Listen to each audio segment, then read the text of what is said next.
Hey everyone, today I'll be showing you a super simple easy game in C++. It utilizes OOP, Object-Oriented Programming, and other bunch of cool stuff. So let's have a look at the program. Alright, so welcome. This is the main menu of the program, and let's get straight into it. Actually, let's take a look at the instructions first. So if I press number 2, we're gonna see like avoid the cars by moving left A and right D. Pretty easy, simple. It's a relatively easy game to play. If you want to play the game, press 1, and you got easy mode, medium mode, legendary mode, hard. And if you want to go back, just press 4. It goes back to the main menu. And if you want to quit, press 3, which I won't do because it's gonna take a while to kind of boot it up. So let's just play the game. Let's go for easy mode. And so this is the actual game. You pressed pretty intuitive, A left, D right, and if you want to exit, just press E. So let's try to get this game running. It's super easy because this is easy mode, and if I stay in the left side the whole time, like, I'll die. Let's try medium mode. This is a bit faster, more challenging. It's not too hard, not too easy. Let's see if I can get a good score. Oh, I died. Anyways, I pressed something.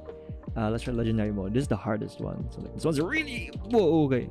Let's try again. Sorry. This is yeah, that was pretty stressful. So one more time, one last time. Yeah, I can't. It's just too hard. Yeah. Oh, okay. Yeah, never mind. I give up. So that was just a snippet of the game. Let's quit. Okay. So let's have a look at the actual code. The code runs in basically a OOP format. By OP format, I mean everything is pretty much in classes and in blocks, because if I were to put this in one whole big file, it's just gonna get really messy. So allow me to explain. So basically everything runs off this function.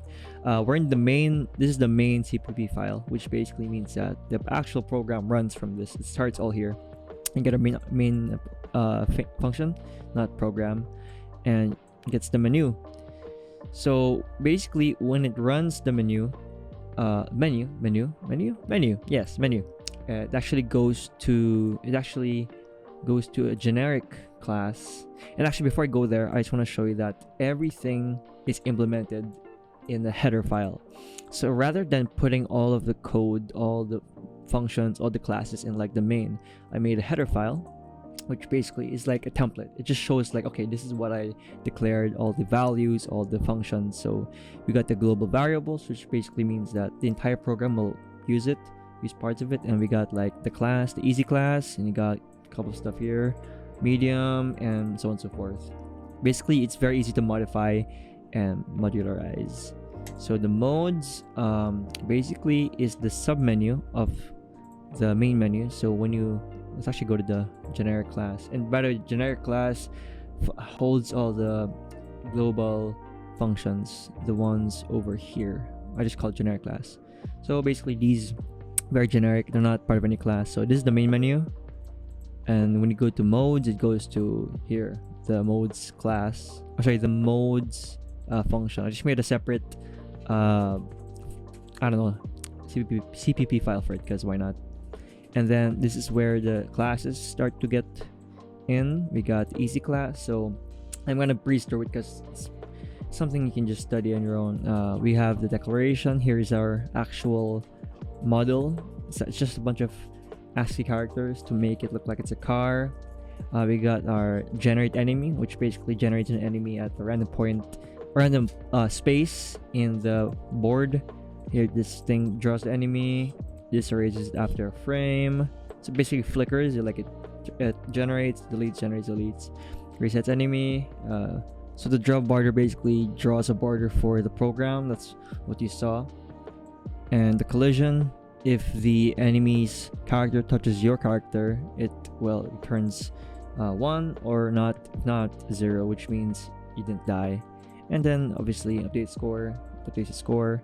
And over here we have the draw car and erase car. Actually, I forgot to mention the reason why we use a nested array, so that we can access the second dimension of the 2D array, because we're printing like in a table format. So we need 2 loops to kind of access each element, which can print the model. And then we have the actual game thing. This is basically where everything is compiled. It's like a subclass basically for the game. Well, pretty much we draw a border, we have our scoreboard, we generate the enemy. The enemy's actually there, but until you start the game, nothing will move. So the enemies are just waiting. So you have your controls over here. You can change the speed of the left, speed of the right. It's very easy. You get the user input from like the user to know if it's left or right. I can actually change the controls right here. And draw a car, you draw your enemy, you check if they get hit. If not, you continue. And this thing here lets it flicker so that it looks like it's moving. And then erases the enemy, because if I don't erase it, let's try not erasing it. I want to try that. What happens? It's gonna look like this. Like it looks just so weird. Like you won't be able to tell what's happening. So yeah, I don't even know where I am. Where am I? There. So that's why you gotta kind of keep the erase anyway. So we generate it. So it's there. We draw it.